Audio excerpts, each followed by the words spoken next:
Hello, आज हम लोग क्लास 10 फिजिकल साइंस में एटॉमिक न्यूक्लियस चैप्टर पढ़ेंगे। एटॉमिक न्यूक्लियस यानी कि परमाणु का केंद्रक। केंद्रक को हम लोग हिंदी में नाभिक भी कहते हैं। सबसे पहले ये जान लें कि इस नाभिक का आविष्कार कब हुआ। 1911 में वैज्ञानिक अर्नस्ट रदरफोर्ड ने अल्फा रे स्कैटरिंग का एक प्रयोग किया। उन्होंने क्या किया?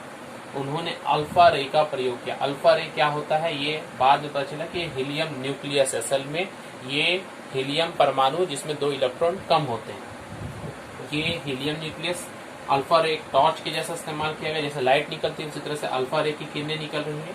एक गोल्ड फॉइल लिया गया, मतलब सोने का एक पतला सा पत्थर लिया गया, बहुत ही पतला साइज, mm के साइज का था। उसके बाद इसको अल्फा रे के सामने रखा गया तो अल्फा किरणें जो है इस गोल्ड फॉइल से निकल कर एक सामने स्थित फ्लूरेसेंट स्क्रीन पर जाकर टकराती थी और वहां पर कुछ चमक उत्पन्न होता था।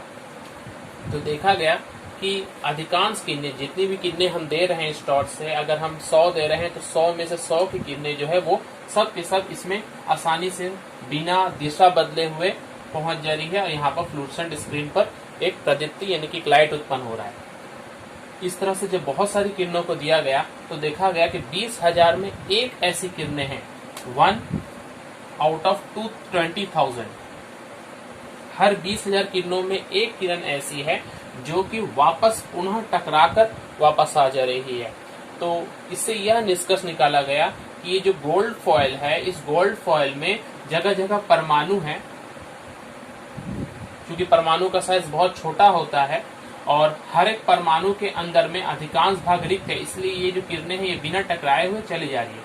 लेकिन कुछ एक जो 20,000 में एक किरण ऐसा है जो परमाणु के किस एक भाग से टकराकर एकदम वापस लौटकर आ जा रही है, मतलब 180 डिग्री का डिफ्लेक्शन हो रहा है। तो ये जो टकरा कर वापस आ रही है तो परमाणु के किस भाग से टकरा कर वापस आ रही है, तो उसी को हम लोग जब हम पढ़ेंगे तो पता चलेगा कि वो क्या है, वो न्यूक्लियस है। तो रदरफोर्ड ने बताया कि परमाणु का वह भाग जो अल्फा किरणों को अपने स्थान से पुनः वापस लौटा दे रहा है वो कौन है, वो न्यूक्लियस है। और 20,000 में एक हो रहा है, इसका मतलब ये जो न्यूक्लियस का जो आकार है ये बहुत ही छोटा होगा, तभी तो 20,000 किरणें जाने के बाद सिर्फ एक ही टकरा रही है। इसलिए हम कह सकते हैं कि जो न्यूक्लियस जो है ये एक परमाणु तो खुद बहुत ही छोटा होता है, तो एक परमाणु की तुलना में न्यूक्लियस का जो साइज होता है वो बहुत ही छोटा होता है। अगर एक एस्टिमेट से देखा जाए तो अगर एक एटम है, एक atom 10 to the power -4 times 10 to the 4 times nucleus होता है। इस चीज को ध्यान देंगे, या लगभग कभी हम लोग कह सकते हैं 10 का पावर 5 भी, मतलब 1,00,000 गुना छोटा होता है न्यूक्लियस परमाणु की तुलना में, 1,00,000 गुना छोटा होता है। और ये टकरा कर वापस आ जा रहा है, इसका मतलब इस अल्फा रे का जो भार होगा इस केंद्रक का भी लगभग वही भार होगा, या ये कह सकते हैं ये उससे भी ज्यादा भारी होगा, तभी तो इसको वापस पुनः भेज दे रहा है। तो परमाणु का जो अधिकांश मात्रा होती है यानी कि मास होता है वो न्यूक्लियस पर ही केंद्रित होता है। तो न्यूक्लियस जो है बहुत छोटा होता है लेकिन बहुत मोटा होता है। कहने का मतलब है परमाणु की सारी मात्रा उसी के अंतर्गत होती है मगर साइज बहुत ही छोटा होता है, इसलिए कह सकते हैं न्यूक्लियस बहुत ज्यादा घना होता है। तो अब हम लोग इस न्यूक्लियस के बारे में पढ़ेंगे। हमने पढ़ा कि न्यूक्लियस का आविष्कार कैसे हुआ, कब हुआ, 1911 में हुआ। अब ये न्यूक्लियस के अंदर में क्या होता है और ये परमाणु में किस जगह पर स्थित होता है, इसके बारे में हम डिटेल से पढ़ेंगे। एटॉमिक न्यूक्लियस के 4 पॉइंट्स में समझने की कोशिश करें। ये परमाणु का केंद्र होता है, मतलब अगर एक परमाणु अगर ऐसे बनाया जाए तो सबसे बीच में या सेंटर में कौन होगा, ये केंद्रक या जिसे हम न्यूक्लियस कहते हैं। पहले ही हम लोगों ने पढ़ा कि ये परमाणु की तुलना में 1,00,000 गुना छोटा होता है। सेकंड पॉइंट, ये धन आवेशित होता है। इसमें जो चार्ज होता है इसके अंदर में प्लस चार्ज होता है। क्यों प्लस चार्ज होता है, क्योंकि केंद्रक के अंदर में 2 कण पाए जाते हैं, प्रोटॉन और न्यूट्रॉन। न्यूट्रॉन में कोई चार्ज नहीं होता है लेकिन प्रोटॉन में पॉजिटिव चार्ज होता है। तो पॉजिटिव चार्ज के होने की वजह से पूरे केंद्रक का चार्ज क्या हो जाएगा, पॉजिटिव हो जाएगा। और फोर्थ पॉइंट है वो परमाणु की जो संपूर्ण मात्रा होती है वो केंद्रक पर निहित होती है।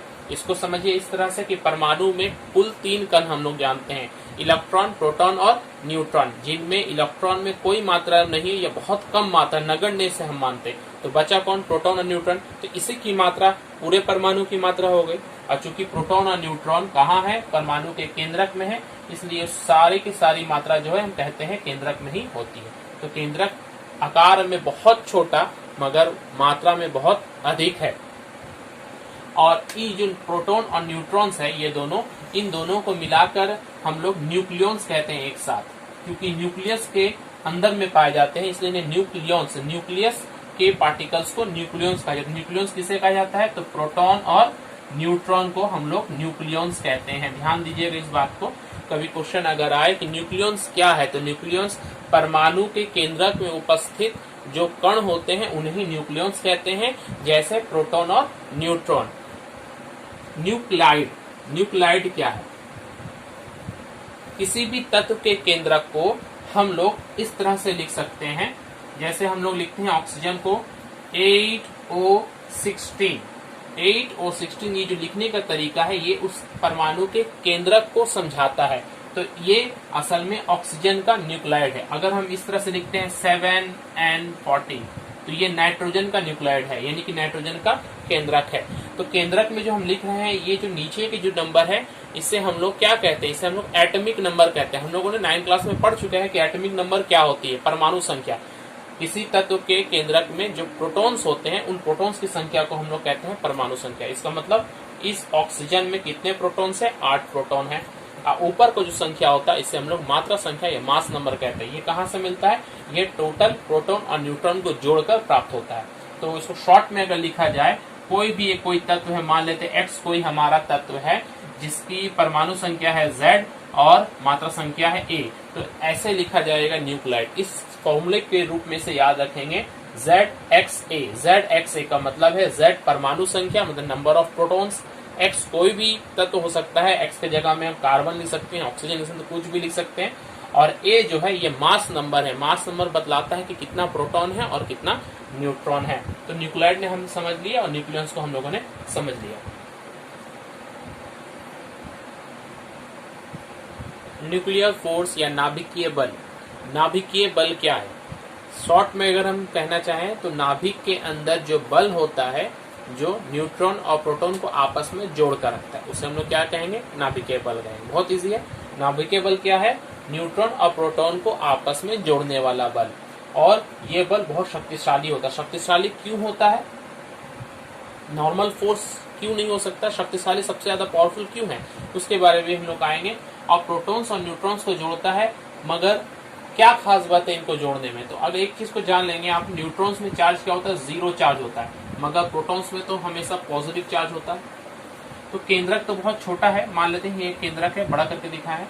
तो इस केंद्रक में न्यूट्रॉन्स अगर न्यूट्रॉन्स के साथ में है तो कोई प्रॉब्लम नहीं है, मगर प्रोटॉन्स प्लस और प्रोटॉन प्लस, 2 प्लस चार्ज आपस में साथ में नहीं रह सकते हैं, क्योंकि दोनों में एक विकर्षण बल काम है, जिसे कूलम का बल कहते हैं। कूलम का 2 तरह का बल होता है, एक होता है अपोजिट चार्ज में आकर्षण और सेम चार्ज में विकर्षण। तो यहाँ न्यूट्रॉन में तो 0 चार्ज है, इसमें ना ही कोई आकर्षण और ना ही कोई विकर्षण होगा। मगर प्रोटॉन्स को जब हम सामने लेकर आएंगे तो देखेंगे कि दोनों में बहुत तेज का विकर्षण हो रहा है। तो इस विकर्षण बल को दूर करके जब इसे कोई सामने लाता है तो उसे हम लोग क्या कहते हैं? उसे हम लोग नाभिकीय बल कहते हैं।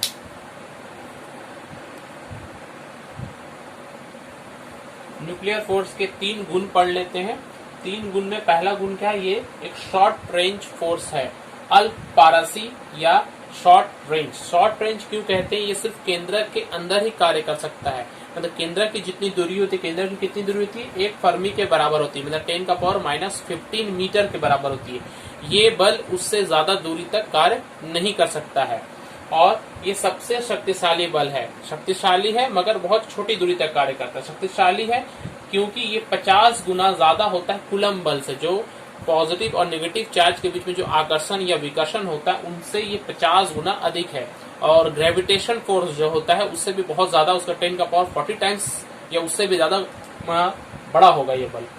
और 3 जो बहुत इंपॉर्टेंट है कि आवेश पर निर्भर नहीं करता है। न्यूक्लियर फोर्स जो है वो चार्ज पर निर्भर नहीं करता है। मतलब 2 प्रोटॉन के बीच में अगर कोई बल लग रहा है, केंद्रीय बल लग रहा है, तो उसका मान 1 प्रोटॉन और 1 न्यूट्रॉन के बीच लगता है उसके बराबर होगा, और 2 न्यूट्रॉन के बीच लगता है उसके बराबर भी होगा। तो ये चार्ज पर निर्भर नहीं करता, ये किसी भी तरह के कण पर वो डिपेंड करता है, सेम टू सेम चार्ज रहेगा, ये सेम टू सेम बल रहेगा।